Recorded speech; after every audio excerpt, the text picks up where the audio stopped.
Welcome to the 6th annual Lester Kissel Lecture. I'm Arthur Applebaum, Director of Undergraduate Fellowships at the Edmund J. Safra Center for Ethics. And on behalf of Danielle Allen, our Director, and the rest of the center, we're delighted to welcome Philippe Van Parijs to be our Kissel Lecturer this year. So delighted, in fact, that this occasion calls for not one, but two introductions. In a moment, I'll call upon Professor Tim Scanlon to welcome our guest. But first, a few words about our dear Lester Kissel. Lester died in the year 2000 at the age of 98. He had been the managing director of Seward & Kissel, a major Wall Street law firm specializing in financial law, representing banks and investment funds. In his early 60s, he started reading Hindu ethics and asked himself, is this all there is to life, this being a lawyer for large banks? And he began going to India. He even got himself a guru who taught him that reincarnation is real and that with sufficient study and work, he might come back as a worthy soul.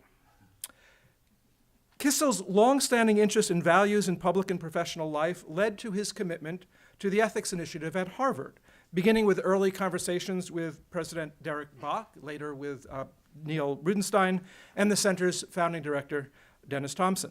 Lester would visit us in between his treks to India, and each time he would remind us rather oracularly to attend not only to ethics, but to values. And then he'd trot off again to India. In the fullness of time, Lester bequeathed to the Ethics Center a magnificent endowment. We don't know what Lester thought about surfers at all, let alone what they should be fed. What we do know is that he thought deeply about the conditions under which we are really free. And for him, freedom required the time and the security to live a life of contemplation. I'm pretty sure that the Lester of the past would look upon some future Lester returned to this world as a reflective Malibu surfer, no doubt with tenure because of a guaranteed basic income, and he would think that that future Lester would be a worthy soul. That's introduction number one, and now for introduction number two, Tim Scanlon.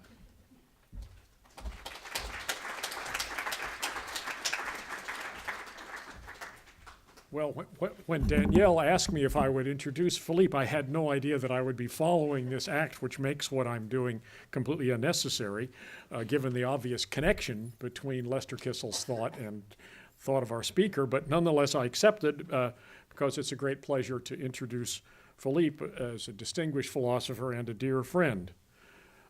Philippe was the founding director of the Louvain Chair and Hoover Chair of Economic and Social Ethics from 1991 to 2016, now retired from that chair.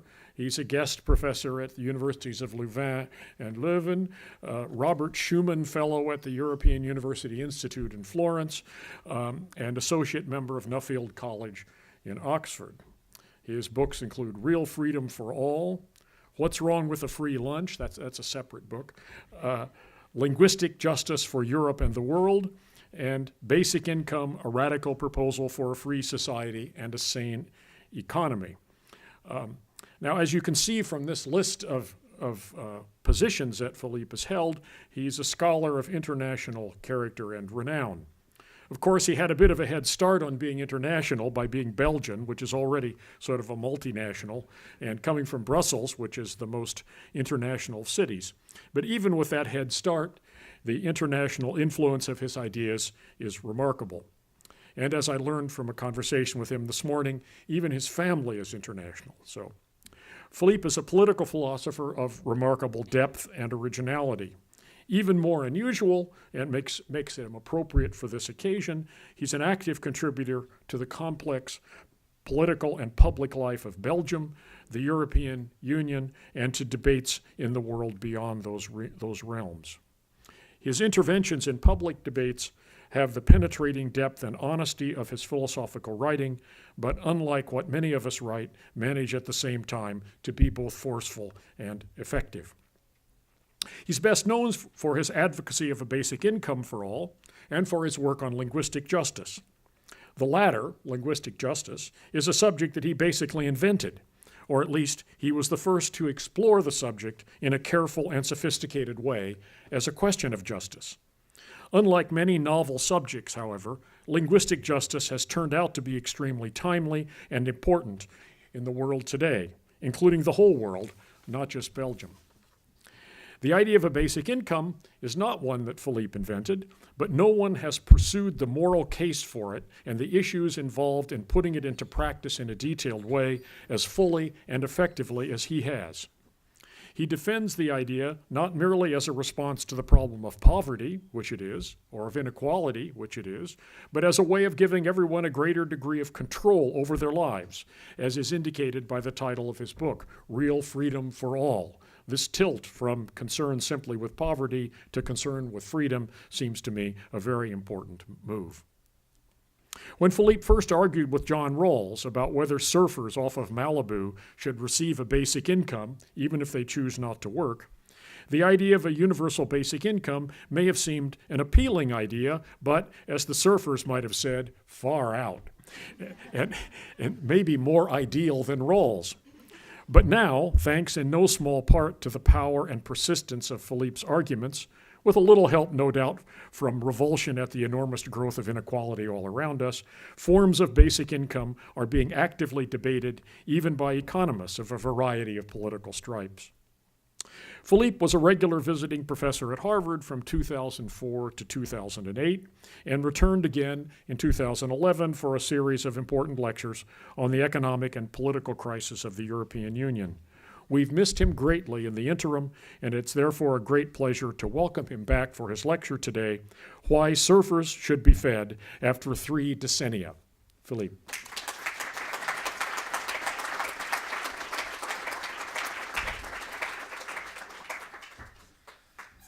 Thank you very much to both Arthur and Tim for these introductions, and also to the Safra Center and the Kissel setup for this invitation. Come to this room with some emotion, because I remember and at the time of that visit in 1990 when I gave that lecture, in fact, I was standing there just outside the door, and John Rawls was supposed to come and give his lecture, Political Philosophy 101 or something like that, the course which I gave then a number of years later. And I was standing with him at the entrance, and I asked, can I come and attend your lecture? And he said, oh, come on, I'm talking about Marxism today. These are things you know better than me. And then there was Amartya Sen was standing next to him, and he told him, come on, Jack, this man is coming all the way from Belgium. Let him attend your lecture. So Rawls reluctantly allowed me to come in. And this I found very moving. Spring 1990, and there was John Rawls trying to convince his students that even after the fall of the Berlin Wall, it was very important to keep to being interested in Marxism, understanding what was underlying it. And so it was, I think for this, what's illustrated by this and many other reasons, I really had great, as many people in the room, great admiration, great affection for John Rawls. Nevertheless, on the surface, we disagreed. And so I'll return to that. And but I'll first by quoting not John Rawls, but someone else who was a bit less of a good student in this university, who said this: we should have a society that measures progress not by economic metrics like GDP, but by how many of us have a role we find meaningful. We should explore ideas like universal basic income to make sure everyone has a cushion to try new ideas. So said Mark Zuckerberg last May at Harvard's latest commencement ceremony. And there are good reasons to believe that what he meant with universal basic income here was exactly the same as the basic income which features in the title of the book I published with a colleague just a couple of months before with Harvard University Press, under the title Basic Income, a radical proposal for a free society and a sane economy, and indeed that it meant also the same as what I was talking about nearly 3 decennia ago when I came here to give this lecture on the ethical foundations of basic income, later published in Philosophy and Public Affairs under the title Why a Surface Should Be Fed. But I think that even if Mark Zuckerberg had not uttered these words, soon propagated throughout the world via Facebook, that even if he had not uttered these words, I believe that I could have expected to find here today a more receptive audience or less incredulous audience than the one I found when I gave my lecture 27 years ago, or 28 years ago. For Danielle's invitation came a couple of months earlier, before Zuckerberg's speech, beginning of March, and was phrased as follows. I quote, "We are eager to hear your thoughts on universal basic income, comparing the situation in 1990 when you gave a talk here on the ethical foundations of basic income to that of 2017, now 2018, because I couldn't come immediately." And first then to give an idea of how the situation changed in that period between 1990 and now, I would like to give just 3 illustrations and with the background in order to help understand what they mean. 3 events that triggered unprecedented awareness of the idea of basic income, interest in it, support for it to some extent in the countries in which these events happened, but also far beyond their borders. These 3 events are 1, the Swiss referendum, 2016, 2, the Finnish experiment that is going on, and 3, the French presidential campaign. So 1, the Swiss referendum. In a way, this started in 2005. 2005, Germany, at the end of the second Schröder administration with a red-green government, made a big reform, implemented a big reform of the German welfare state that made it far more repressive than it had been until then. This had a number of consequences. One of them is that the Social Democratic Party split, and as a result of that, Schröder lost his job and was replaced by Merkel at the following election. But another one is that it suddenly created a debate that had never existed before in Germany in favor of an unconditional basic income. That was supported by very different people. The 2 most prominent voices in this debate were, on the one hand, Katja Kipping, who was the young woman joint president of Die Linke, that had been formed from the Social Democrats that split from the Social Democratic Party, and the remnants of the former Communist Party in East Germany. On the one hand, Katja Kipping, and on the other hand, someone called Götz Werner, who was the boss of a very big firm, 26,000 employees, a chain of drugstores. So you had these very different people pleading for a completely unconditional basic income. The second one, Götz Werner, inspired then a film filmmaker called Enno Schmidt, German, but based in Bâle, to produce a video that was a very effective video explaining and advocating basic income, with a young entrepreneur based in Bâle, a Swiss entrepreneur, that then decided to start a popular initiative. As you know, you have direct democracy in Switzerland. There have been more national referendums in Switzerland alone than in all other countries in the world taken together.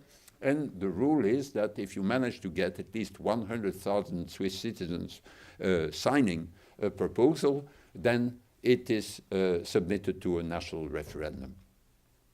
So they made a proposal.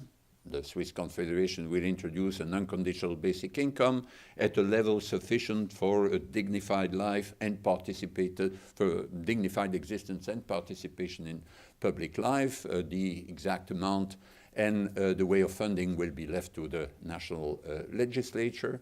That was the text. In the comments on the text, they said, well, the level, in order to give some concreteness to their proposal, the level will be $2,000, the equivalent of about $2,500 per person and per month. Very large amount. No difficulty finding 100,000 signatures. All the people who thought, well, I could do with this amount.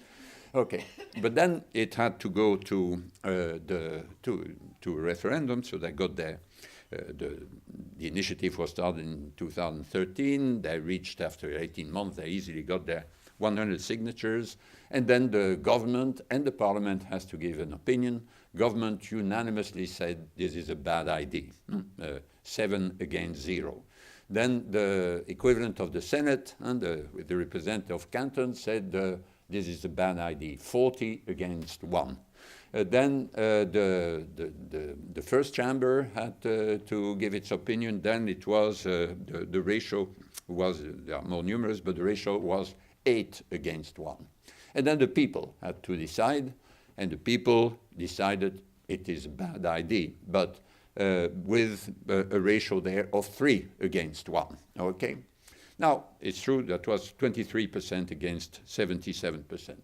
Now, of course, it would have been better for basic income had it been the other way around, 77 for, 23 against. Nevertheless, this was a fantastic operation for basic income because there was then no country in the world, there is still now no country in the world in which there are so many people, such a high proportion of people who've heard of the idea and thought about it than Switzerland, and it had an impact far beyond it. There was a long article in the Wall Street Journal saying, well, even the Swiss are thinking about this idea, so there must be something in it.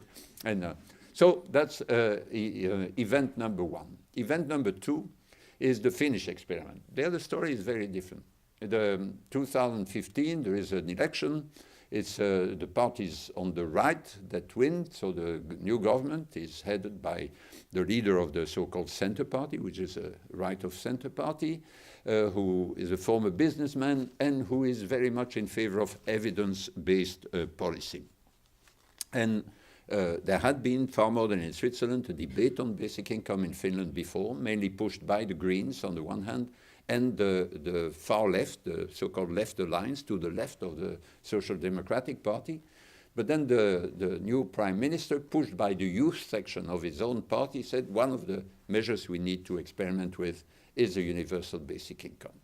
And so there's a team that has to conceive, what sort of experiments will be done. In the end, they do something which is far more limited than what they had intended to do.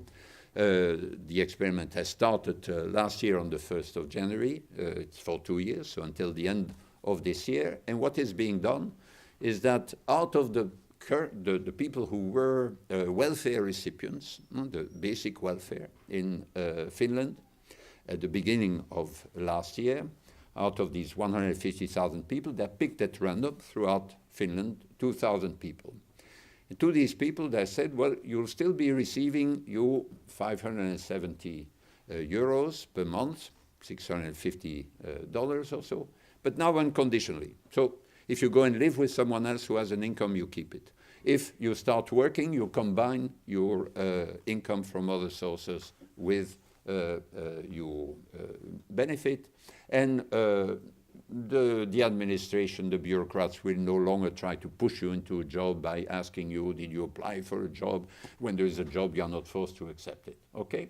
These are the 3 unconditionalities that define basic income, unconditional basic income, and differentiate it, make it different from the existing forms of income support, or basic income support, that exist in a number of countries. And so in countries like France, Germany, you have a minimum income system, a guaranteed minimum income system, but it is conditional in these 3 senses. It's household sensitive, it is there is a means test, and there is a work test. So for this category of people, the welfare recipients initially, you can say it operates like a basic income. Will the experiment enable us to say that basic income at that level is sustainable or unsustainable? Of course not.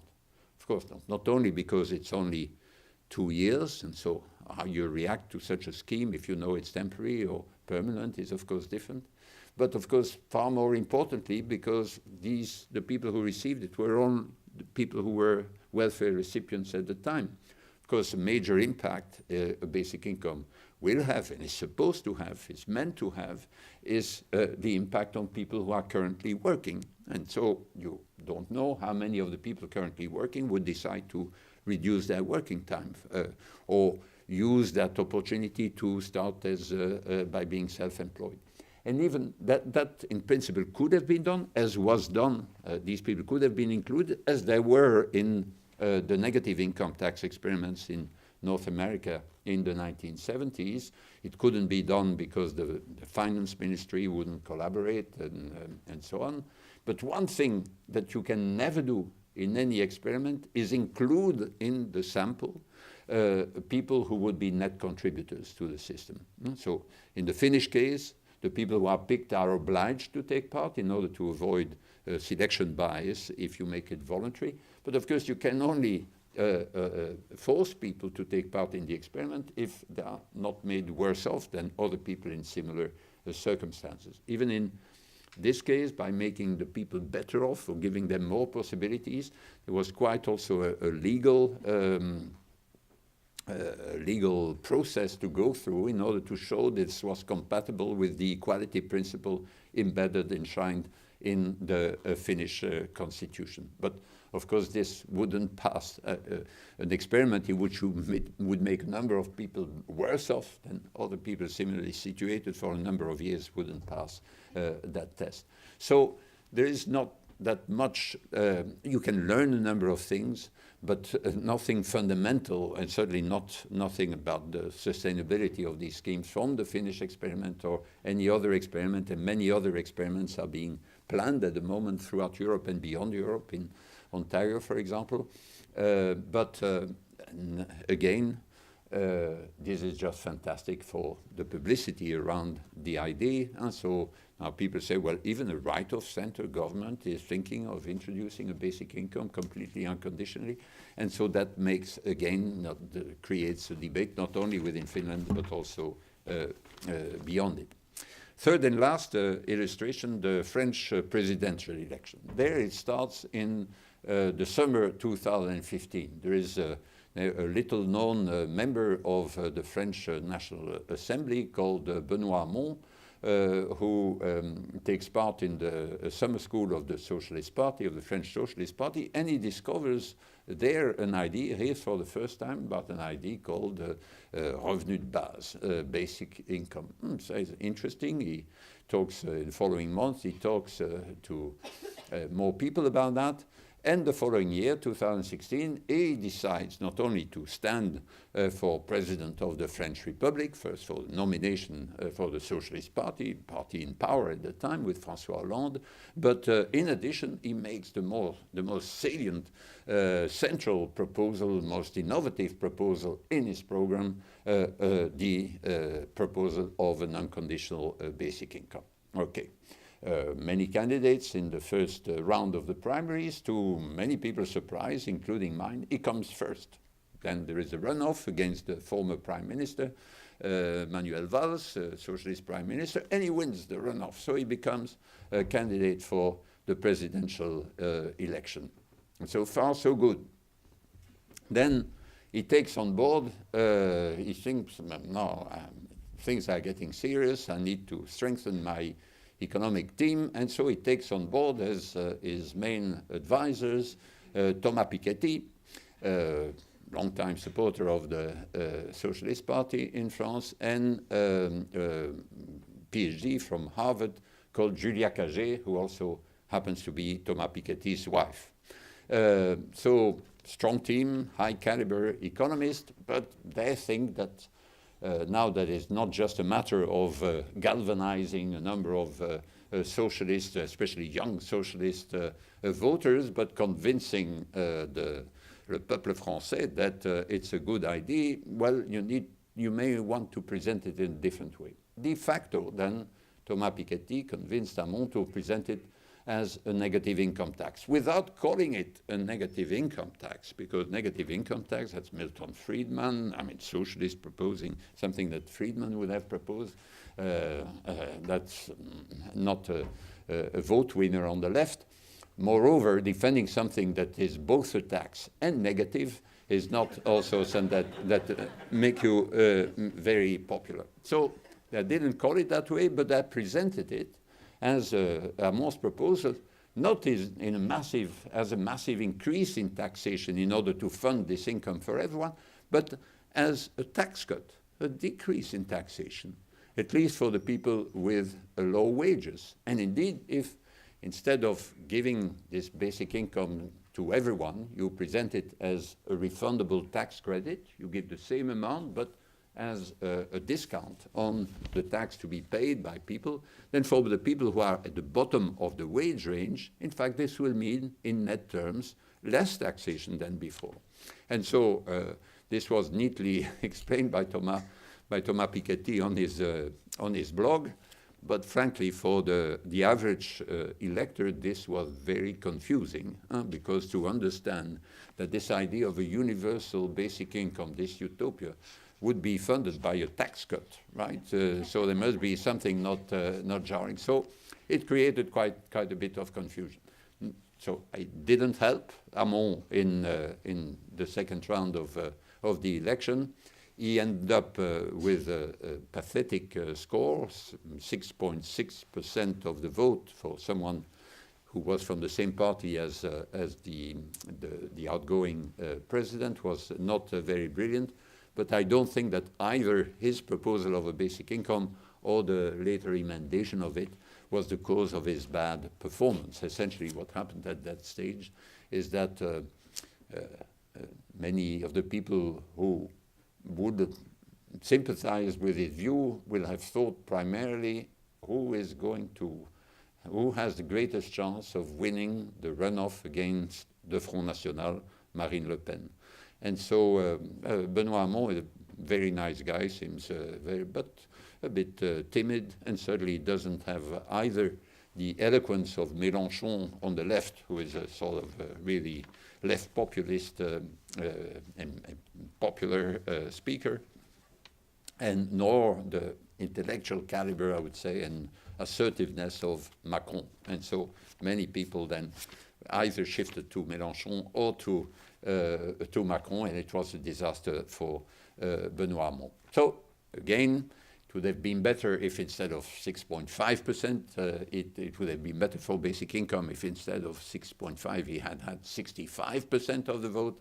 But in terms of publicizing the idea, making people aware of it, I mean, there is no comparison. There are 100 times, 1,000 times more people aware of the idea, having thought about the pros and contras of the idea in France than there were before. So these are just 3 examples. I could increase the list. And so, for example, the 5-star movement, which just won the election in Italy, had as a central proposal, they had something they called the citizenship income.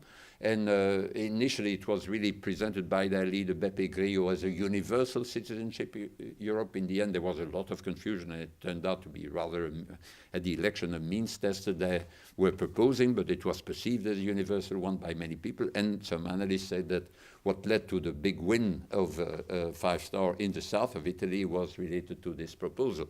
Another example is Ricardo Anaya, one of the 3 main candidates for president of Mexico, has presented again a universal basic income, really defined as I did earlier, as his main proposal in the field of social policy. So he's a candidate for what's called Mexico in Frente, which is an alliance between PAM, which had a president a while ago, and the PRD, which is on the left.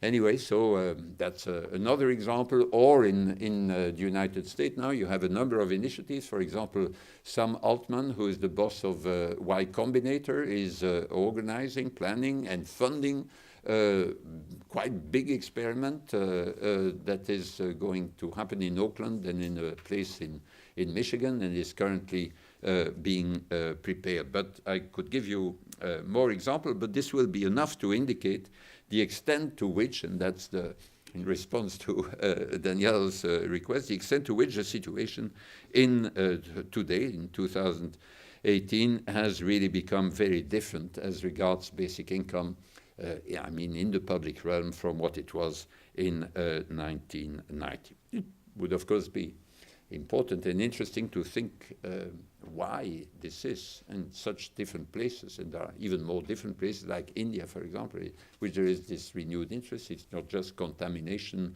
fake news traveling through the borders, but there are, of course, more fundamental reasons. But in the context of this lecture, I want to focus instead on the question of whether and why it mattered for all of this to happen, to show that a basic income is ethically justifiable, that it is ethically right that surfers should be fed.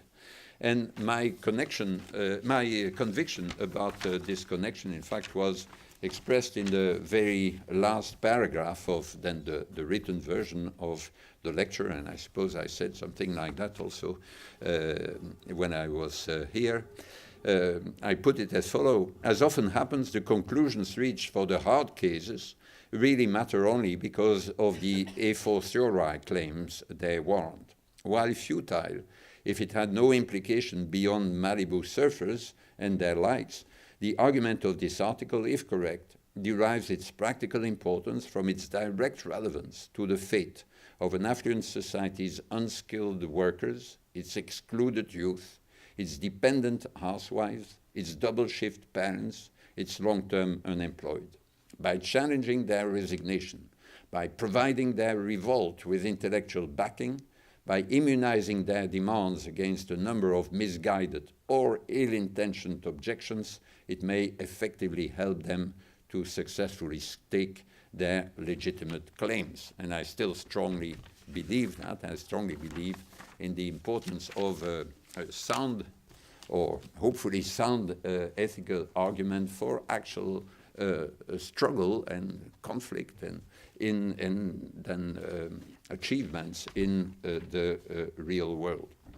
Now, I must say that the fact that the surfers came to play some role in this story proved to be double-edged. That is, the example of the surfers is quite a good choice to entertain and sometimes excite philosophers, but it's not quite as clever a choice if you are facing an audience of trade union leaders, for example. And I had expected and I had hoped that the two realms would be sufficiently insulated from each other, but that proved not to be so well insulated. For example, in Belgium, this was due to the fact that our friend Tony Atkinson came after a publication by Harvard University Press of his book on inequality, gave a number of interviews in the press, and then he was asked about basic income, and there he said, yes, well, I have sympathy for this idea of universal income, but unlike my friend Philippe Van Parijs, I don't think that surfers should be fed. And so there he had to explain the story about the, yes, and so it percolated into that debate.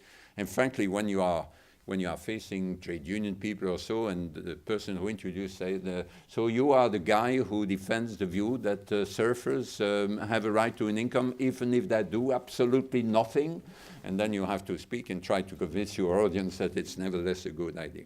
But let me just say, and then I'll turn to then more the core of the argument, of various ways of formulating it, the way in which the surfers came into the story, and at the same time the way in which I believe that this ethical discussion is really important. In fact, the idea of a basic income came to me in the early 80s. And initially I thought that the main objections to it would be immigration, economic sustainability, administrative possibility, etc., etc. But then in 1985, I was a visiting lecturer at the University of Amsterdam, and I had to chair a debate to moderate a debate between a Marxist economist and a member of the leadership of what was then the biggest Dutch party, the Labour Party, Dutch Labour Party. And the Marxist economist said, well, basic income, fantastic idea, it's Marx's Reich der Freiheit, a realm of freedom, but unfortunately it's impossible because we live in a capitalist societies and the capitalists are against it, so it will never work. Then the bloke from the Labour Party said, come on. You Marxists said that because we are in a capitalist society, we couldn't have universal suffrage. We Social Democrats, we realized it. Said, social security, and so welfare state impossible. You said because capitalists won't tolerate it. We Social Democrats, we did it. Labor market legislation, you said impossible to regulate. We did. Universal basic income. If we wanted to, of course we could, just like all the rest. But we'll never do it. And we'll never do it because the right to an income must be restricted to the people who work or who have worked enough in the past or are really unable to work. So it would be a scandal to introduce it, and although we could, we'll never do it. So I thought, well, there's a job for a philosopher, right, to try to convince these people that it's right. And shortly before, I had read the book after having had it on my shelves for about 6 years without reading it. It was called A Theory of Justice. And a good book, bit austere, and so that's why it took me a while to start reading it. Then I read it and thought about it. And I thought, well, here is the answer. It's ready-made, ready for me. So you have this thing called the difference principle that says you must organize society so that the index of socioeconomic advantages of the worst off are as great as possible. And what are these socioeconomic advantages? Income, yeah, but not only income, it's also wealth. And in fact, the basic income unconditional is a bit like a wealth endowment which you give to people throughout life. Moreover, it speaks also about the powers and prerogatives. But yes, an unconditional income gives power to the people, empowers the people who are at the bottom. It's different from an income that would remain conditional. Then there is something also about the social basis of self-respect, exactly because a basic income is not humiliating, stigmatizing in the way in which means-tested schemes are. So it's all there. So I felt confident enough then in 86 to convene in Louvain-la-Neuve, in my university town, the few people I had managed to find who had come to that same idea. But there were very few, and so and then we created a network. It was called BIEN, Basic Income European Network. Then we had a congress every second year. In 2004, it became a worldwide network because there were more and more people from North America, South America, from South Africa, from Asia joining us, so it became a worldwide network. Today it has sections all over the world, in the US, in Canada, in India, in China. And in fact, people involved in national sections were quite active in the 3 events I described before, in Switzerland, in France, or in Finland. That was 1986. So then 1987, big conference in Paris, on the occasion of the publication of Rawls's Theory of Justice. Big luck for me. So I was one of the few people in Europe at the time who had shown some interest for Rawls's work. And so I was invited, and there were the few people there. Ronald Dworkin was there, Amartya Sen, and Rawls himself. And my luck was that Rawls and I were the only people to get up early in the morning in the hotel. We're in the Hôtel des Grands Hommes, just next to the Pantheon in Paris. And so I was there with my 54 questions, which had come to me as I was reading Theory of Justice. And so I was in my 30s there, a bit like a little undergraduate coming to ask a big master about it. And then one question I was going to ask with some trepidation, which was, is it not obvious that it follows from your principles that non-conditional basic income would be justified? In fact, he mentions in an earlier article on distributive justice and in Theory of Justice, he mentions negative income tax as one of the ways of implementing his theory. And so it seemed pretty obvious that the answer was yes. And the answer was no. This was one of the greatest intellectual disappointments in my life, and so from which I'm still recovering now. And no, he said, look, Philippe, the people who surf, that's where the Malibu surfers came. So people who spend their day surfing off Malibu, and then he had the phrasing, which, there it is, which he mentioned that to me, and then, in fact, my presentation at that conference was the Rawls justification for an unconditional basic income. He had another text which he read there, according to his habit, that was published as the priority of right and ideas of the good. But he added to that text a footnote on the Malibu surfers to say, so explaining how he was going to change his difference principle to add leisure. And as a consequence of which, he said, those who surf all day off Malibu must find a way to support themselves and would not be entitled to public funds. So that is, I thought it was, the answer was there already. It wasn't. And so that's why I then had to start preparing the lecture, which I came to give here in 1990. And I felt that the surfers would be a good starting point for the lecture, because on my way I had given a paper in University of Chicago on the way, and I went to a second-hand bookshop. I found Moynihan's story about the guaranteed minimum income, what happened in the late 60s in the US, and there was this beautiful quote from a Republican senator in Hawaii, who was very worried about all the welfare hippies that were converging on Hawaii. And he had this phrase, which was, there should be no parasites in paradise. And in fact, this was essentially what Rawls was saying too. So there was this odd alliance against which I had to fight intellectually. So that is then what I tried to do.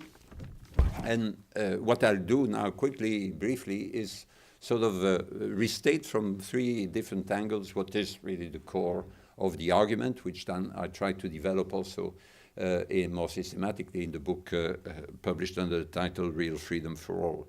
I must say that in my experience of public debate, this most fundamental justification is not always the most effective to defend the basic income, because there are all sorts of pragmatic arguments or even ethical arguments of sorts, like saying, well, look, even for those who believe that justice consists in rewarding everyone according to his or her labor, don't you think that it would be an improvement, greater justice, however rough, if everyone received an income as a way of giving some sort of income to all those people who perform a lot of extremely essential, important work, but completely unpaid, starting, of course, within the family, within the household. And so you have a sort of ad hominem argument, even for those who say to each according to his or her labor, at least if they admit that turning household work and looking after the children into some sort of waged activity for everyone would be a very silly idea, which is fortunately a view commonly accepted. So nevertheless, I believe the fundamental argument is important in many contexts, and I'll quickly try to restate it by addressing, or in a way that may be appealing, first to socialists, next to libertarians, and then finally to liberal egalitarians. But I'll do it in a very short, elliptic way. Socialists first. Well, Marx and Engels regarded as their main discovery, intellectual discovery, the fact that they had revealed the mystery or clarified the mystery of capitalist exploitation. even if all the goods are bought and sold at their value, where the value is measured in terms of socially necessary labor, even if that is the case, capitalists still manage to extract so-called surplus value, the basis of their profit. And that is, fundamentally, that's the mystery of capitalist exploitation, or the secret of capitalist exploitation, essentially because the value of labor power, measured in this way, is less than the value of the goods produced by this labor power. In other words, because more goods are produced than what is produced by the worker, than what is required for the reproduction of the factors of production, including the labor power itself. Class conflict, in this view, is about the appropriation of this surplus. It's about where workers are fighting to reappropriate the surplus which is extorted from them by capitalists. Then, with this analysis as a background, then you have very schematically two projects. You have the communist project that consists in claiming the whole of the surplus for the workers as producers of this of the whole product through the expropriation of the capitalists and the collective ownership by all workers of the means of production. And you have then the social democratic project, which consists in claiming for the workers a growing part of the surplus which they produced thanks to collective bargaining and to the democratic regulation that can be passed, legislation that can be passed in societies in which workers form the majority. Then also with part of that surplus and that the workers managed to get for themselves, taking the form of social insurance funds and that cover workers in case, or ex-workers, or people who are prevented from working for a certain time, and that covers them in case of when there are some risks that are being realized, that materialize, such as sickness, involuntary unemployment, and old age.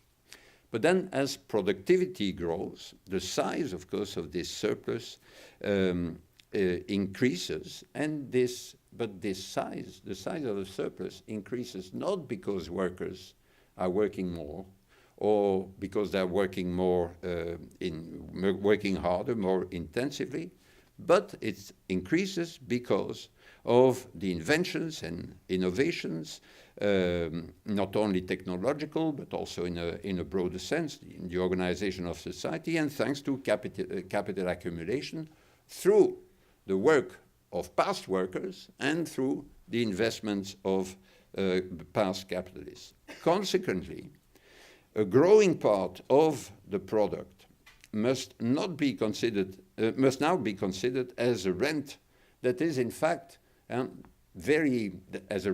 something that has been produced by people who are not the current workers or capitalists, but a rent that is very unequally appropriated, not only by capitalists, but also by workers as a function of how much bargaining power they happen to have, either individual bargaining power due to their skills or the scarcity and the value of their skills, or through their collective bargaining and the nuisance capacity of the workers, the organized workers in the sector in which they are. So that, in a way, what is central in the argument consists in challenging Marx's central insight by seeing that, in fact, it's not the current workers that are the cause of the bulk today of the real income in our societies. Most of it is something that is the product of capital accumulation and innovation in the past. That's a brief way of formulating in the case of when talking to socialists. There is then a different way in which you can try to present things when talking to people with, I would call, very broad sense, libertarian leanings. And here the best response to it I found in was in a letter that was received in 1998 by the people who were organizing the Congress of the Basic Income Network, which was going to happen in Amsterdam. The organizers said, we've just received an email here by someone called Simon, and we think this might well be the American economist and Nobel laureate, Herbert Simon. So they forwarded the letter to me, and indeed it was a note from Herbert Simon saying, I've discovered your website there, and I think I'm defending, I came to exactly the same idea of you, as you. And here is the reasoning. I later asked him then to write it up in a bit more developed way in his contribution to the little volume that was mentioned, What's Wrong with the Free Lunch. Here is what he says. When we compare average incomes in rich nations with those in third world countries, we find enormous differences that are surely not due simply to differences in motivations to earn. These differences are not simply a matter of acres of land or tons of coal or iron ore, but more importantly, differences in social capital, understood in a way different from Putnam, in social capital that takes primarily the form of stored knowledge. For example, technology and especially organizational and governmental skills. Exactly the same claim can be made about differences in incomes within any given society. Consequently, he argues much of what we earn must be ascribed not to our efforts, but to externalities which owe nothing to these efforts. I quote, how large are these externalities which must be regarded as owned jointly by members of the whole society?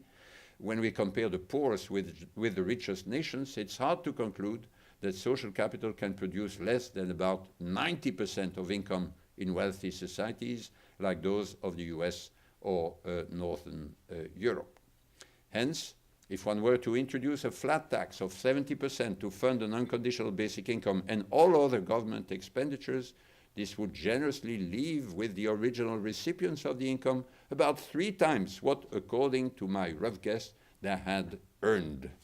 In the letter, he mentions, he concedes, of course, I'm not so naive as to believe that my 70% tax is politically viable in the US at present, but looking toward the future, it's none too soon to find answers to the arguments of those who think they have a solid moral right to retain all the wealth they earn in inverted commas.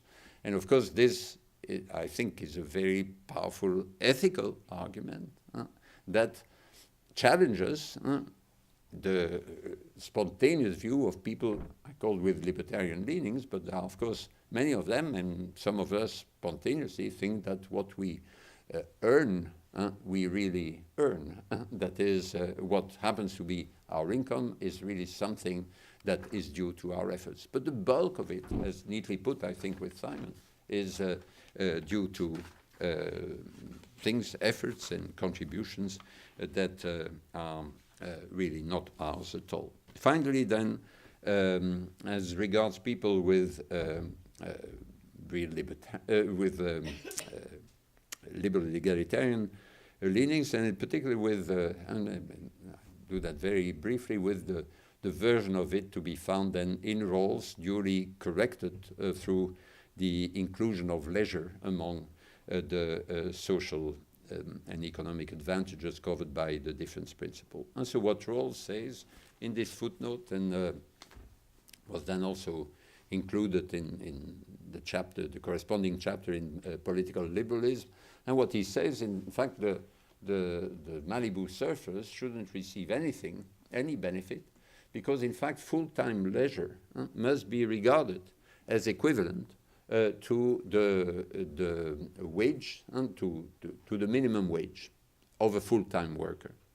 So if you have chosen full-time leisure, then giving to these people some benefits would be giving them more than what is earned by a full-time worker.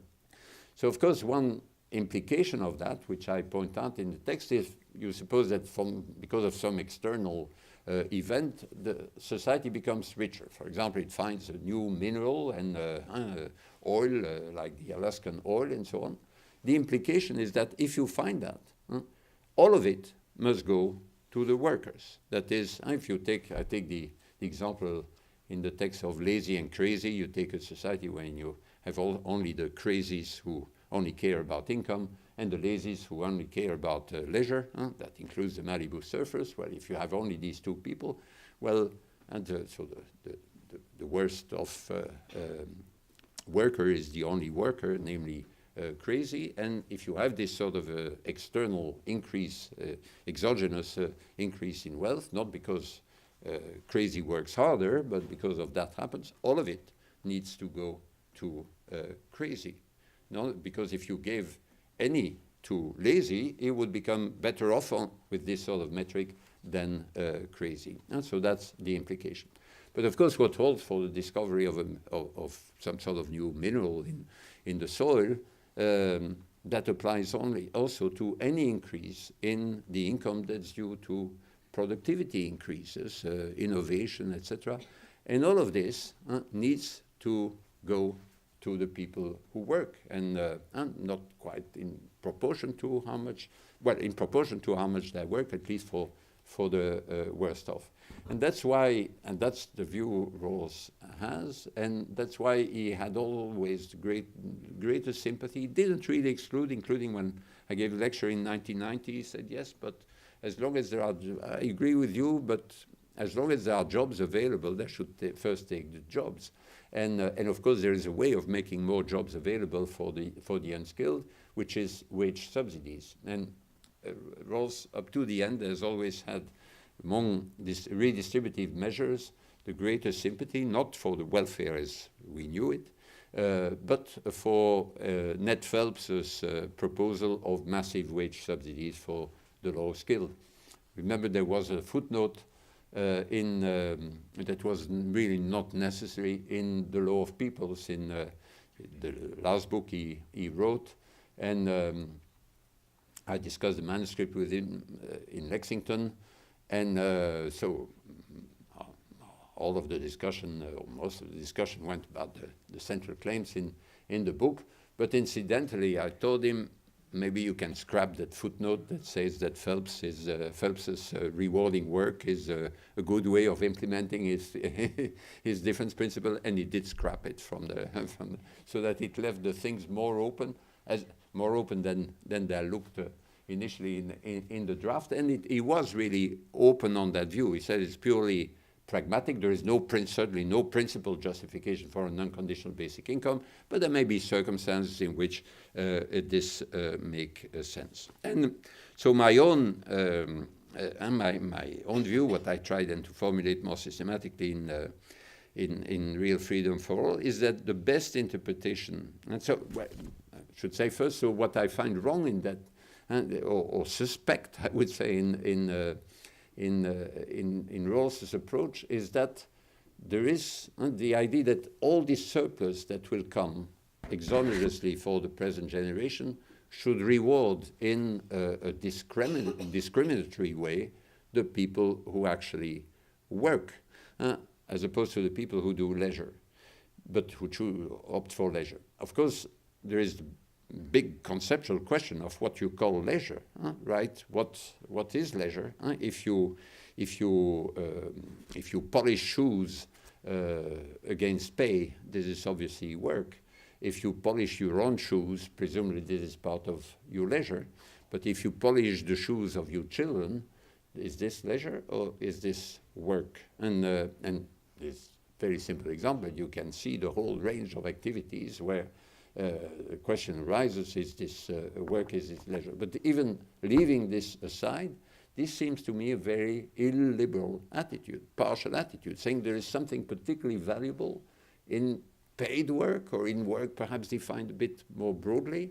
If you are a real liberal, you shouldn't make these choices and discriminate in this way. And so what I see as the best interpretation of the liberal egalitarian view is one that aims to distribute, of course, not outcomes directly, but possibilities in a fair way, what I call real freedom. And what is it that can be distributed in this way? Well, everything that we are given.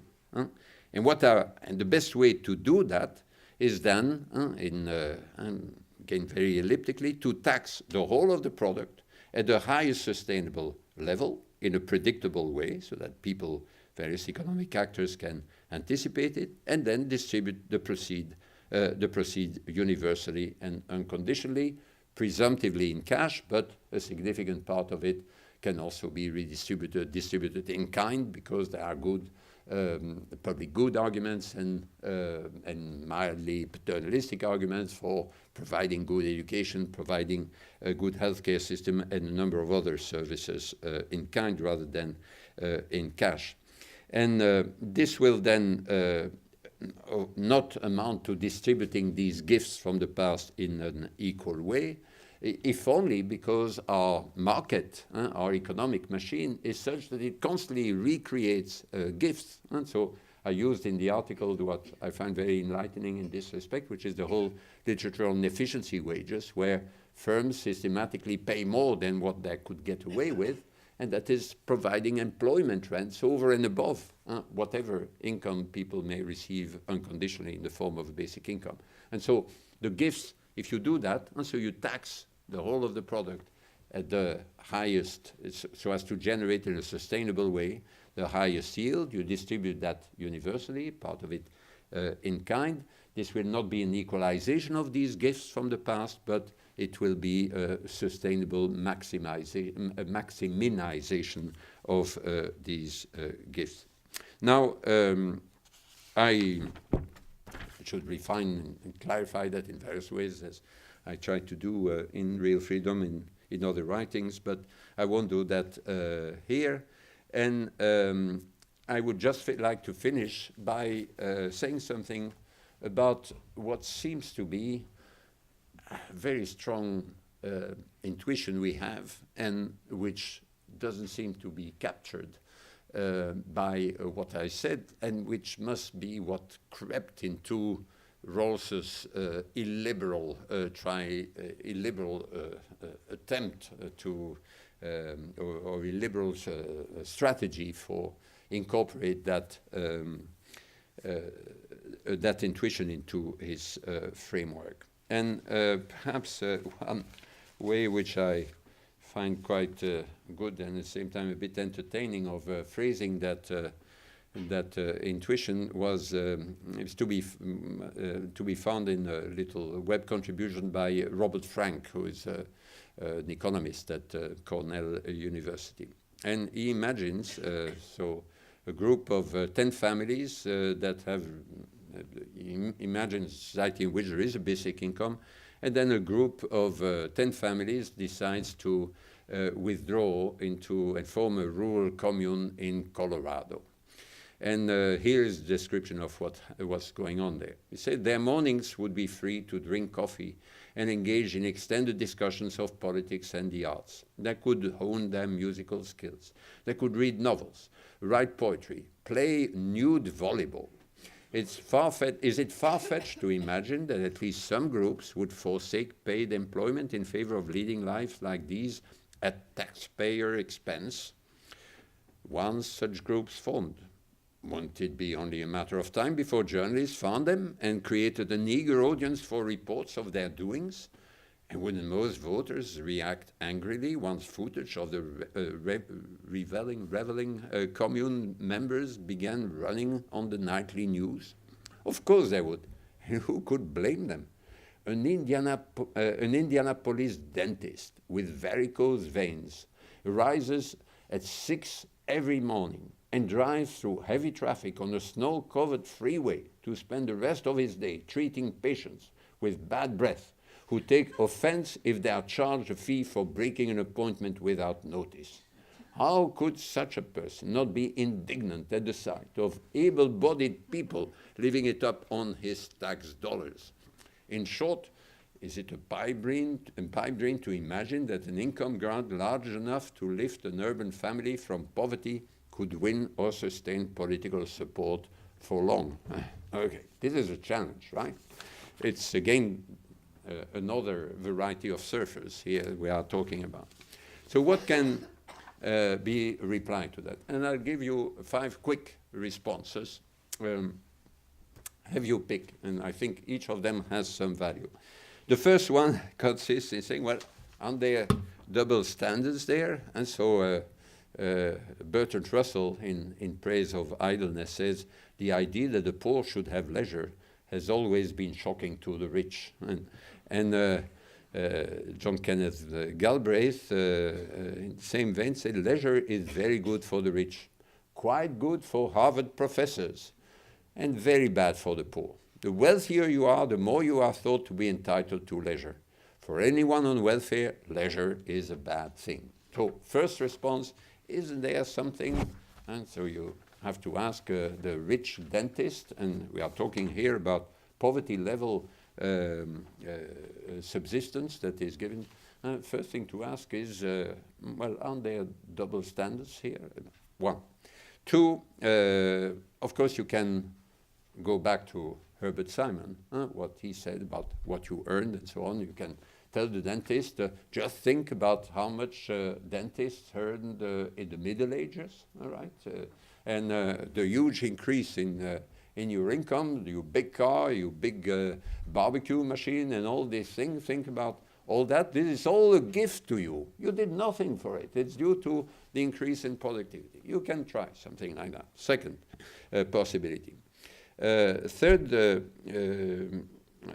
possibility, and then more serious, more accommodating. I do think, of course, that there is an important place for cooperative justice, for reciprocity, if you want, that against the background of distributive justice, where people are given their entitlements, then, of course, against that background, you have all sorts of cooperative ventures, and there is something called free riding, people who do nothing, and it's wrong to do nothing in that context. You can have a deal, you have cooperative ventures on a larger scale, like the one I treat in part of my linguistic justice book, like the fact that all native Anglophones are massively free riding on the hard, laborious learning of English by people like me who had to learn a second language in order to have themselves the privilege of being able to communicate with you, but at the same time giving you the privilege of being able to understand what I'm saying and what other people far more interesting than me would be saying. So there is a massive common, so public good that is enjoyed free of charge by the people who didn't have to bother to learn a second language. So here you have a notion of cooperative justice where you have a common good and each must share, the burdens must be shared. There must be some distribution of benefits according to investment, or you may have a criterion that incorporates this notion of reciprocity. It has a place, in my view, but against the background of fair entitlement. So distributive justice must form the background. Fourthly, you can, that's a more accommodating response, and it's going back to Atkinson, who I mentioned before, another person I liked very much, and who was a member of the Basic Income, active member of the Basic Income Network. And he said, well, you know, he started saying about 25 years ago, in a post-Thatcher Britain, it's difficult, it's impossible to sell the idea of an unconditional basic income. But we must keep the idea of a universal floor given to the rich and the poor, and then make it conditional on some sort of participation. He called it participation income. And in his latest book, he said, well, there must be, everyone must, in order to be entitled to what you could call the basic income, you must have a portfolio, he said, of 35 hours on average a week of activities that can be taken into account. This is paid work, part-time, full-time, as a self-employed person or as a wage workers. You can study, retrain, look after your children, be active in an organization and so on. Okay, you can try to do something. You can imagine the bureaucratic nightmare of organizing that, even just checking number of hours, self-employed work. So I'm saying, well, let's try that, and it won't take long before we realize that it's much simpler, less costly to give a basic income, modest basic income to everyone, rather than go through all these complications. But in terms of political acceptability, it actually may help. And then finally, and in a way, something that still puzzles me a little bit, what I think is my own main answer, my main way of reconciling my view about what justice requires, and then this ethical intuition I have,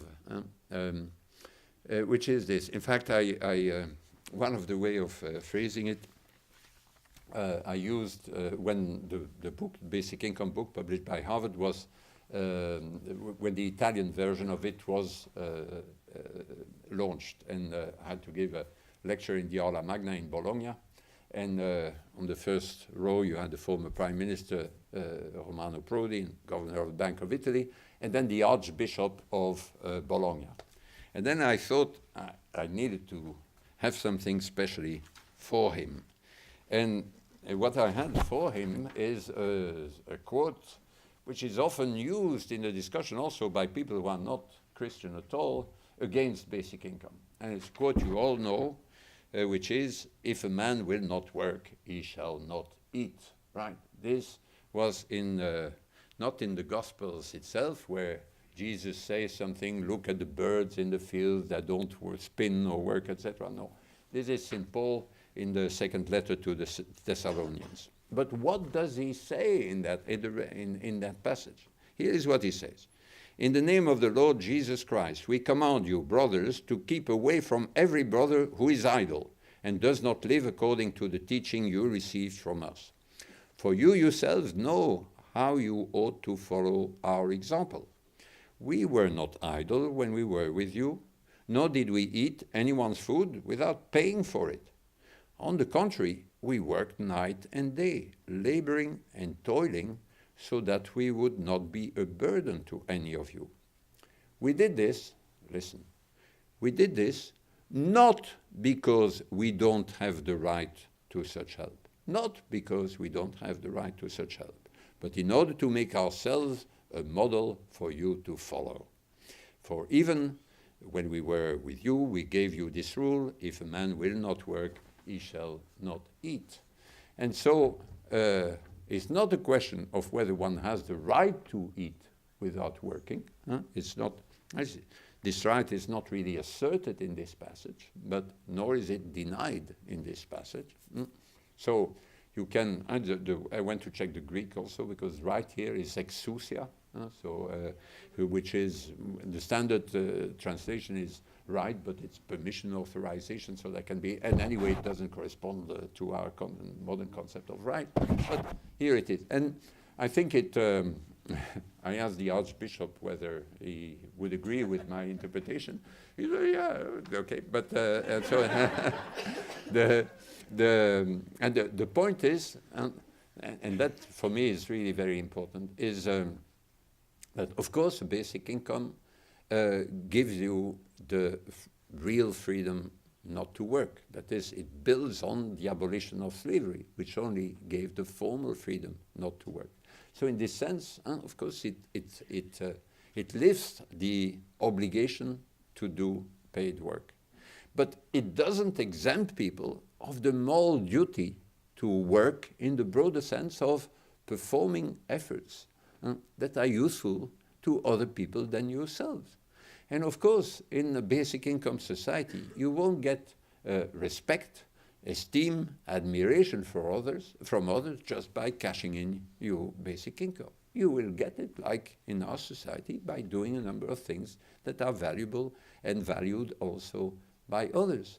And if anything, the introduction of a basic income increases the legitimacy of this duty, because it gives the people with least options more options to do that, or more options to go back, and that's these are my final words, to go back to Mark Zuckerberg's phrasing. It gives them more people who currently have very few options the possibility of having a role they find meaningful in their society. It can take, and it will take, and will keep taking for many people the form of paid employment for much of their life, but it doesn't need to take exclusively this form. And certainly I'm sure that the greater freedom that is given to people, that will be given to people with least freedom, will not be used by most of them to go surfing. Surfing is a beautiful activity, but in my view, there are many more useful things to do than surfing, and most people will do these other activities. Thank you very much for your attention.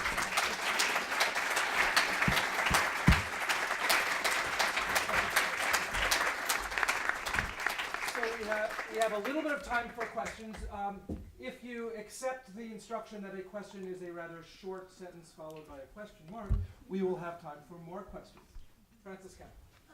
I just want to get clarification. There's a bit of I remember Yeah. you asked a question in 1992. And I was at Rawls' spring lectures where there were about 4 people, if you remember, because he read his lectures. He read them. They wasn't the most inspiring, but in any case, the question that I want to ask is, in focusing on the exogenous wealth, right, that's not due to labor, okay? So 2 things seem to follow. In societies where people are working and the total wealth of the society is due to their labor, not to the exogenous, in the Middle Ages, it seems like you wouldn't have grounds for claiming that there ought to be a basic income. The other thing is that if you base it on distribution of the exogenous wealth, where there isn't any reason to give some more than others because no one's actually produced it, why would you then call it a basic income? Basic. Because basic gives the idea that it's not very much relative to others. But in this case, if most of the wealth that's being produced is a result of these exogenous forces, the wealth that you'd be distributing to the people who are not working would be quite large and quite enormous, and would probably, dwarf the amount that people are getting from labor. So I just want a clarification on that. I will reserve my other question for another time when I see you again in 20 years. Yeah. Okay. Yes. Well, on the second question, the basic income is not meant to refer to a level, and that would correspond to the basic. It's really the idea that it's a floor that can be combined with any other income from other sources. And so it's basic in that sense. It may be, might not have been the best word to use. In fact, it was used and was spread through the network, the basic income network, because it was the term that was used in the only public debate that happened in the 1980s, which was in the Netherlands. And so it's in fact a translation into English of basisinkomen. But basis, and so the base is really not meant to suggest a particular level, but the idea of a floor. And so come back. Justification comes from the distribution from the exogenous. Yeah, no, that's your first question. So I can't. But so on the second question, so George Cole, who was the first academic to defend the idea of basic income in the 1930s, was one of the founders of Nuffield College in Oxford and the first holder of the Cicely chair. He said that one day my situation will be such that most people will have their needs satisfied by generous basic income, and then what you would get for your work would just be pocket money to be added to this social dividend, as he called it. And so you can imagine a situation in which the highest sustainable basic income would be such that most of a society's income would be distributed in this way. Some of it in the form of education, healthcare, etc. But that would be and you may have some special provision for the handicapped, and so there. So that's on your second question. On the first question, and so you are governed by the idea of the highest sustainable yield, and of course, if you have very little by way of surplus, so there will be, in fact, most of it will need to be distributed to the workers, and without much left. In fact, in some circumstances, the highest sustainable may be such that basic income will be zero, and because everyone will need to. So it's really related to the idea that as a result of capital accumulation, innovation, etc., now, in Marxist terms, and there is far more today, and there is far more than what is required in order to reproduce labor power. And it's this surplus that can be distributed not in an equal way, but in a maximum way. That's the core of the idea.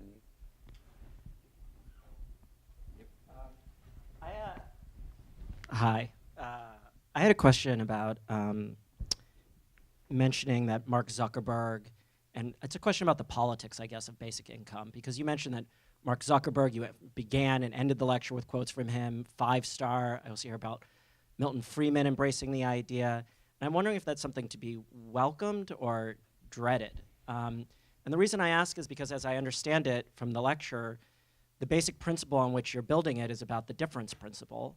And these actors, I'm guessing, have very different principles about why it should be justified, which means its implementation about questions about immigration for 5-star, about the welfare state for someone like Milton Friedman, might be very different. So when I hear the quotes about it, I think it's supposed to be about the idea of its plausibility, the possibility of compromise and reaching some kind of mutually shared vision.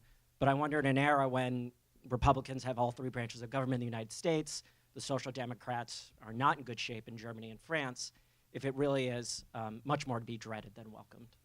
Whether it is, sorry, the last sentence?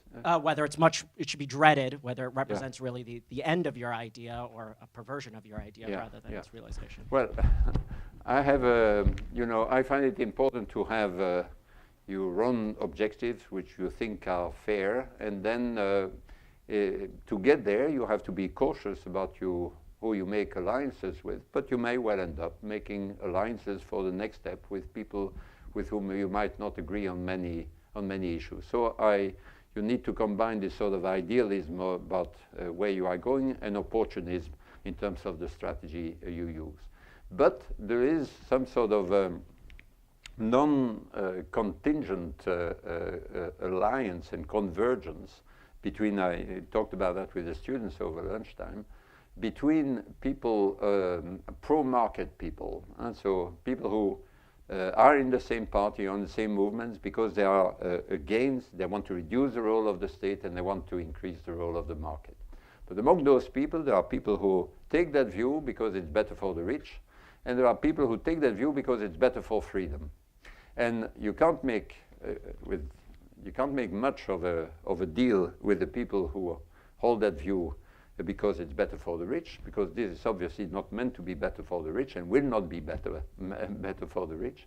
But you can make an alliance with people who are serious about being in favor of freedom. And so I remember once I gave a talk to the people from the Flemish, to all the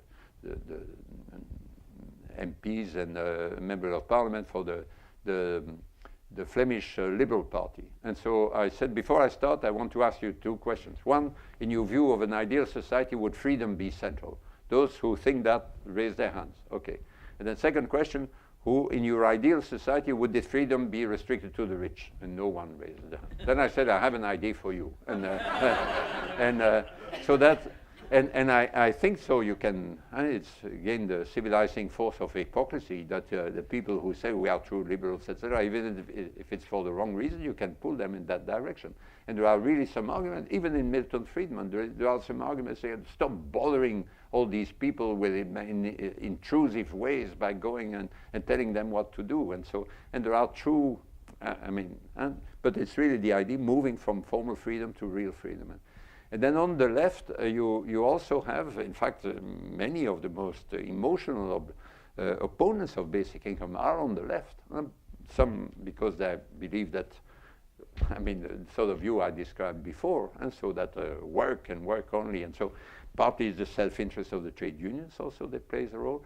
But on the left, you have the people who say, well, fundamentally we are in favor of equality against liberty, against freedom. We need to restrict freedom.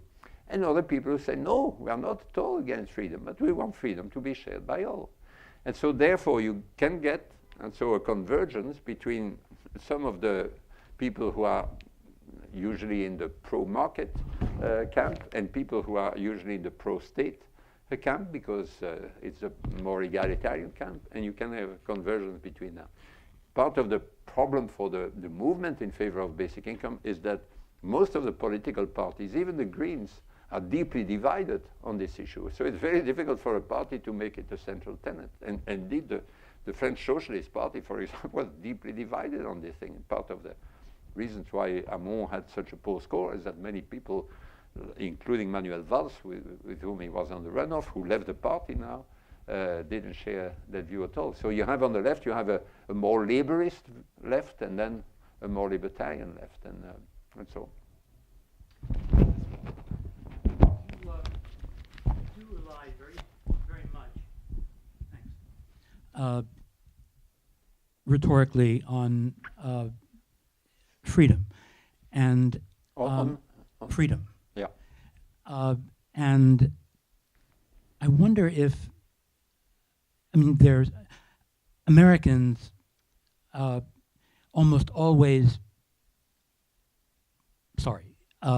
if there's a spectrum of people who understand freedom as capacity and people who understand freedom only as absence of constraint, so positive freedom and negative freedom. I think Americans are probably way further over toward the absence of constraint end of the spectrum than Europeans. Do you find that when you tell Americans that really what you're trying to do is maximize freedom, they say, well, what do you mean? This is a completely free country, except for the damn government. Yeah. Yes, well, I realize, of course, that there are different notions of freedom, and that often the choice that is made is self-serving to a certain extent. But I'm not sure there is that much of a difference between Europe and the United States in this respect, because and you also, especially Europe, I mean, there are parts of the European Union that are more free market than the United States now. If you have a very zero taxation of corporations in Estonia, or a flat rate of tax at 10% or 15% in some of the East European countries. So speaking about Europe generally is difficult, but then it's mainly, I think, that on the European in Europe, and what has been backing the welfare state has not been a different notion of freedom, rather a notion of solidarity that played the role, and that played a more central role in Europe than in the United States. And then but then part of what I've been trying to do, and hence also the title of my earlier book, Real Freedom for All, is really to insist that on the left, that the notion of freedom and the fight for freedom shouldn't be left to the right. This is ridiculous, and therefore, but you need to define it properly and show that it's a very sensible, that any sensible notion of freedom must incorporate the former aspect you mentioned, which is the aspect of capacity, and you find that. So I was, but it is was invited by the left group in the European Parliament to their annual meeting in Bari in Italy, and there you had people for whom, and one of the members of the European Parliament, a young Italian woman, for her that was really central to say that freedom is part of essential for the ideals of the left, and you shouldn't be trapped in a situation in which you say we are for equality in favor of freedom. But the two notions of freedom are certainly present in the European debates as they are in the American ones. So I wish we had enough time to provide real basic questioning for all, but I'm afraid we do have a constraint. Philippe, this was so marvelous. You both gave an illuminating talk, and you also supplied, for those of in the audience who are younger, an important bit of intellectual history about how it is that some of these ideas are developed. So we thank you very much. Thank you, Peter.